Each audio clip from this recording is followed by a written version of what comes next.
What's going on, everyone? Happy Saturday. Hopefully everyone is doing well, staying safe, healthy, and having a great day so far. Hopefully you've tested negative for the viruses. And if you're in the United States, I hope you had a safe and happy 4th of July yesterday. It is time now for the Saturday edition of the Virus Update for Saturday, July 5th, 2025. If you are new to my channel, welcome to my channel. This is where we do the daily virus update on all those viruses that can make us sick. There's a lot of viruses out there, and you need to be informed of what's going on with these viruses. So, if you're new, subscribe down below. Give this video a thumbs up if you like today's video.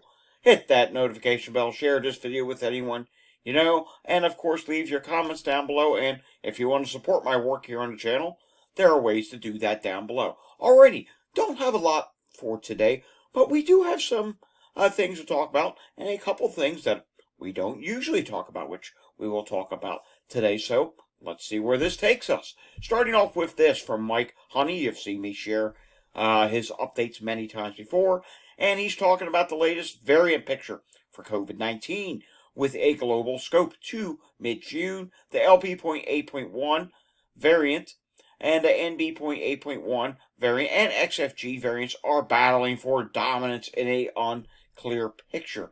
I think, now personally, this is me saying this now, I think XFG is going to take over versus NB.1.8.1, but then again, NB.1.8.1, as you can see here in the blue, is in the lead right now. So we'll have to see what happens. And there goes XFG. It is going up. All right, Australia, for all of my Australia followers, from Dennis the COVID Info Guy, your weekly COVID update through July 4th, 2025. COVID cases are down in most of Australia, down by 19.5%.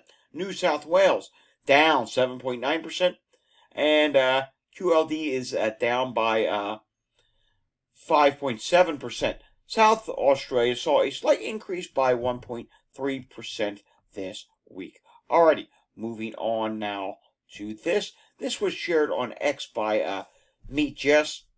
Fantastic poster. We actually did some Twitter Spaces, yes, back when it was called Twitter Spaces with Jess a long time ago. Yeah, there's something I haven't done in a while, a Twitter Space. Maybe I need to do an X Space once again at some point in time. I don't know. All right, but we're not going to read the full story, just this little excerpt that she posted.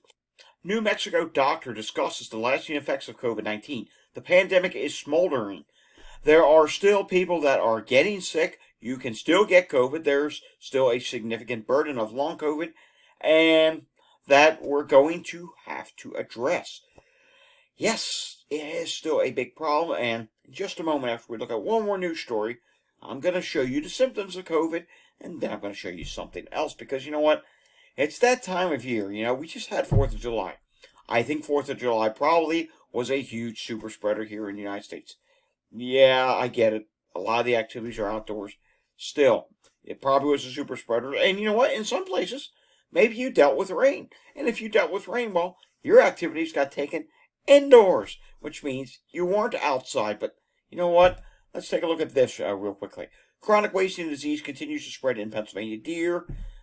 Chronic wasting disease has continued to be a problem here in Pennsylvania. It's a problem in a lot of states, and now there was a deer that tested positive for CWD, otherwise known as chronic wasting disease, in Wayne County, Pennsylvania. That is in the northeastern portion of the state. This was back on March 28th, and it was submitted for testing on January 20th. The point is this deer did test positive for chronic wasting disease. They're slowly but surely adding more disease management areas here in the state. I know several of them. Our place upstate is in one of them. So, yeah, it is a big deal. Although, there are a lot of people that hunt in these areas and they don't even bother. They don't even take it seriously. They'll take it to the butcher and they're like, yeah, we don't care about that. It's true. It really does happen. All right, moving on to this, the symptoms of COVID-19. I thought since it's a slow news weekend, I really don't want to use my wastewater stuff today because tomorrow's Wastewater Sunday. I thought, you know what? We just had a huge super spreader yesterday. 4th of July, all these barbecues, all these different things. And I hear so many people say the phrase, ooh, summer flu, summer flu. Oh, it must be the summer flu. So I did some searching. I looked on Google Trends. I typed in summer flu. Google Trends goes all the way back to early 2000s. And Well, apparently, summer flu has been a search term for all these years. A lot of people saying, oh, summer flu started appearing when COVID started. People started mentioning that. Well, no, it's actually something people searched over on X all these, or excuse me, over on Google all these years. However, nowadays and age, summer flu is something that's searched even more, and illness is something that happens even more because we know COVID can cause waves in the summertime. We're entering one here in the United States. Other places in the world, while they just had winter time, had waves. The UK, believe it or not, did have a wave. Wasn't very big, but they did have a wave of COVID. Probably much of it was hidden, and well, now that we're post 4th of July here in the United States, probably within the next few days. I mean, we're not in the early days of the pandemic where it used to be 14 days. You could still show a positive. I'll tell you this much. Probably 10 days. Yeah, you could still show a positive, but nowadays with these newer variants, these newer subvariants, 2, 3, 4, 5 days, you will start showing up with symptoms and then perhaps even a positive test. So here are some of the symptoms of COVID-19, and they still say here on the CDC page, symptoms may appear 2 to 14 days out. I'm not saying it's a 0% chance. I'm just saying it's less likely that it would be that far out this day and age with how fast this virus constantly keeps evolving. But definitely, look at this. Even 2 days. So maybe even as early as Sunday or Monday, you could start to show some symptoms post 4th of July celebrations. Maybe you were at a barbecue, and maybe while you were there, you happen to notice, boy, that person was coughing quite a lot. Yeah, that could be COVID. There's a lot of cases where someone starts feeling sick after they were around someone who was constantly coughing. You don't know if it's COVID, allergies, COPD, long COVID, asthma, bad air quality. It could be anything, but it could be COVID. So here's the symptoms to look out for: fever or chills, cough, shortness of breath or difficulty breathing, sore throat, congestion or runny nose, new loss of taste or smell, fatigue, muscle or body aches, headaches, nauseous or vomiting, diarrhea. They're all things. And let me tell you something. I had COVID back in the holidays. If you've been around the channel for a while, I've mentioned this many times. If you're new, listen to this. My biggest problem when I had my case of COVID was something that still occurs from time to time. Not as bad now, but headaches. Something else that still occurs from time to time, and I'm going to be very honest with you. It is occurring today. Fatigue. My fatigue has been terrible today. Okay, so yesterday was 4th of July. We had a little cookout outside. There were not very many people. It was all outdoors. For the most part, it was safe. It was just a few neighbors, a couple that were actually high risk and still don't go very many places. And maybe that's what triggered my long COVID fatigue to pop up today. I don't know. I stayed outside for quite a long time yesterday. And something else, congestion or runny nose, that popped up with my case of COVID, and sore throat. I gotta tell you about this. The new variants of COVID right now. NB.1.8.1 and XFG that razor blade sore throat. A lot of people are talking about that. And you know, I did not type that into Google Trends this morning. Maybe I should have. Sore throat is a problem. Alright, trouble breathing. Well, that's something that I started to experience from COVID case 1 back in 2020. Persistent pain or pressure in the chest. New confusion, believe it or not, with long COVID. I do get confusion once in a while. Sometimes I'll be saying something like, wait, what did I just say? Now I'm confused and I'm like, geez, I'm 35 years old. What's going to happen when I'm, say, 65 years old? It's confused. Yeah, there we go. I just confused myself. Sometimes my words get jumbled. That is a long COVID thing, and it's something that can happen while you're actively infected with COVID as well. Inability to wake or stay awake. Yeah, that's a problem with COVID. That's also a problem with long COVID. I think that's one of my long COVID things that popped up this morning. I woke up for the morning, and like I said, I've been dealing with fatigue, and it's like I said, I'm going to lay back down, and boom, or I just right back to sleep. All right, and just a bunch of other things can pop up as well. That's just only some of the symptoms. And then, of course, when you go to long COVID, 200 to 250 different things could potentially happen, and that list is always constantly growing. I don't know how high it is now. It's probably even higher. let's talk about long COVID for a moment. So say you do catch COVID from 4th of July, you do start to test positive, or you recently had COVID, and now it's not going away. Well, here's some of the things, and we're not going to go through all. We're just going to go through a couple. Throat changes. That's something that can happen after COVID-19. And you heard me mention about that about a week or two ago. I was starting to deal with that. Luckily, whatever that was for the time being has gone away, but COVID, it can change your throat, and sometimes some of these post-COVID issues, they'll pop up 6 months later. When I had COVID case 1 in 2020, that summer, a whole bunch of new things popped up. That was a rough summer for me.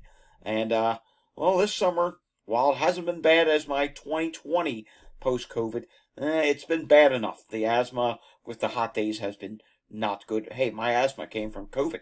You can get asthma post-COVID. Yes, you could be a perfectly healthy person prior to having COVID and then go on to develop a whole bunch of problems. Here's something else.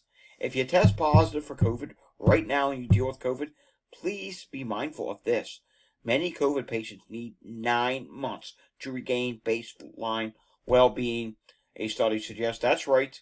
This is one of the studies in the archives. You just click on it and then click on the link. And this one will take you to CIDRAP, a very reliable source, and you will learn more about that. I mean, there's just a whole bunch of more things. Medical records from California indicate 32% of long COVID patients had no symptoms from their initial infection. So bear this in mind. You may not have any symptoms. Okay, bear this in mind. Someone tests positive from a barbecue you just had for 4th of July, right? And a whole bunch of people get sick. You have no symptoms.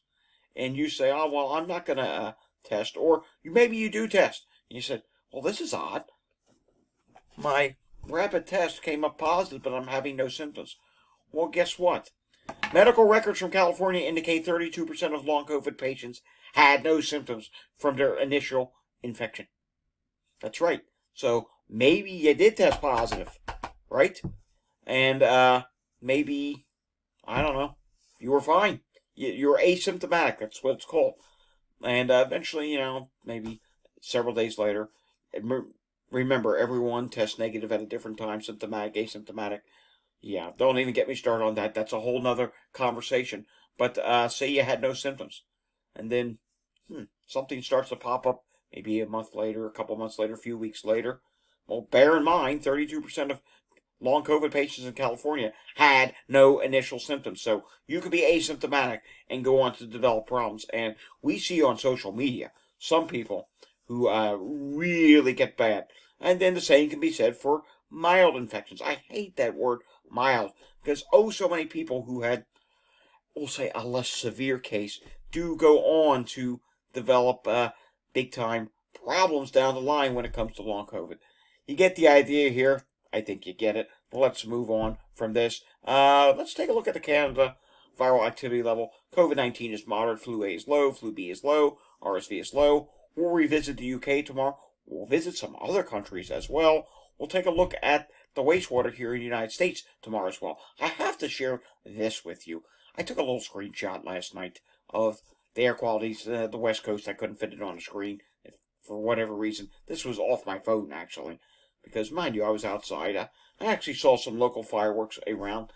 And to my surprise, my asthma did not get bad last night during this period. Yesterday morning was a different story. This morning was a different story. But take a look here.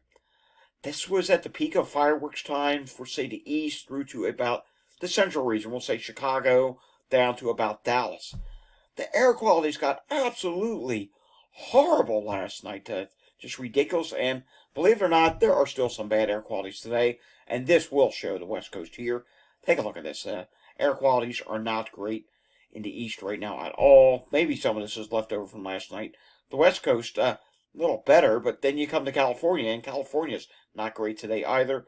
It is 89 degrees here. When we have these hot days, where I'm at here in Philadelphia, Pennsylvania, we tend to have bad air quality go along with the breathing index from about Louisiana on up into the Northeast. We do have some minor problems to even some moderate to more poor problems.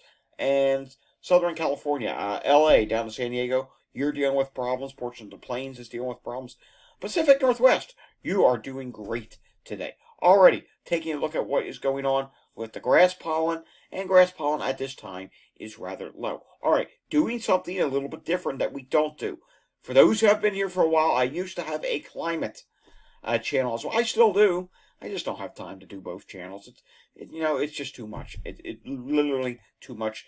It's as you know, some days we have problems trying to get these videos recorded from noise interruptions outside or something else going on. But we need to take a look at this. There is actually the first tropical system that's going to hit the United States. Yes, we do have a tropical storm in the Atlantic named Chantal. Now, this is not the first name system of the season. You notice it's the letter C, so it's the third one. But it's the first one that's going to hit the United States. And this one's actually surprising because it only had a 60% chance of development the other day. And atmospheric conditions were not really favorable. There were too much wind shear. When you get a lot of wind shear in the atmosphere, storms don't develop all that well. They remain unorganized, but it was able to do so. It's up to 45-mile-per-hour winds. And take a look at this. Here's the forecast. It is expected to hit South Carolina, make a landfall, 8 a.m. on Sunday. Then it's going to make its way northward a little bit.